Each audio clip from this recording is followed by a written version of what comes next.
1. I have been named among the top 20 most dangerous extremists on Earth by a United States-based website.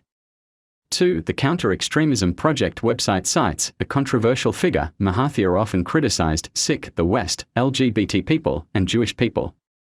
3. It goes on to say Mahathir is not directly responsible for specific acts of violence. However, his controversial opinions have led to international condemnation as it was alleged Mahathir supported extremist violence against the West.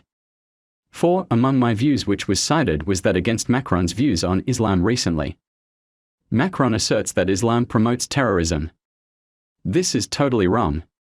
Islam forbids killing. The killing of a single person, whether Muslim or not, is likened to the killing of all of humanity. The killing of a fellow Muslim will earn the killer permanent confinement in the worst of hell. If Muslims kill, it is not due to the teachings of Islam. 5. The website regurgitates half of what I wrote and twisted it so as to imply that I advocate terrorism. I specifically stressed that Muslims are not revengeful, read here. 6. So, one can be an extremist for criticizing the West, saying things they do not like to hear, even if it's the truth. You don't have to do anything. 7. It is like labeling you as anti-Semitic if you criticize the Jews even mildly. 8. Based on the storming of the Capitol by outgoing President Donald Trump's supporters, largely attributed to his incitement, Trump should be labeled extremist.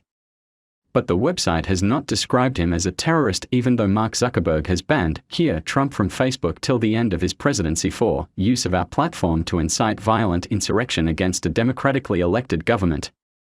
9. Then there is the complete destruction of Iraq by Bush and Blair based on falsified claims of having weapons of mass destruction as evidenced by the Chilcot report. 10. Iraq Body Count, a website that maintains the world's largest public database of violent civilian deaths since the 2003 invasion, estimates some 288,000 civilians and combatants lost their lives, with the bulk being civilians, due to the action of these two leaders. 11. Would Bush and Blair be held as extremists considering that all those lives lost were due to their lies about Iraq? Their shock and/or assault, which they claim would solve the problem of Iraq's dictatorship in 3 months, is now in its 18th year. The destruction is still going on. 12. Between March 30th and November 19, 2018, Israeli security forces killed 189 Palestinian demonstrators, including 31 children and 3 medical workers, and wounded more than 5,800 with live fire, according to the Human Rights Watch.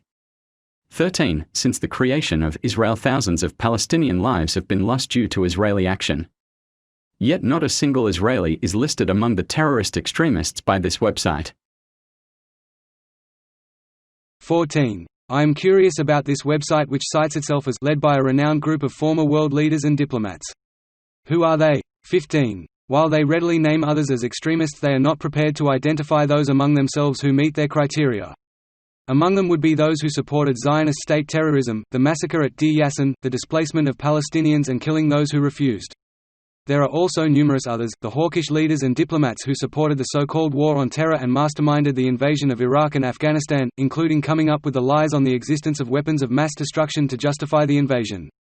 16. It seems that I am vilified for my thoughts while others get away with acts of terror and violence resulting in death and destruction of the weak and the oppressed.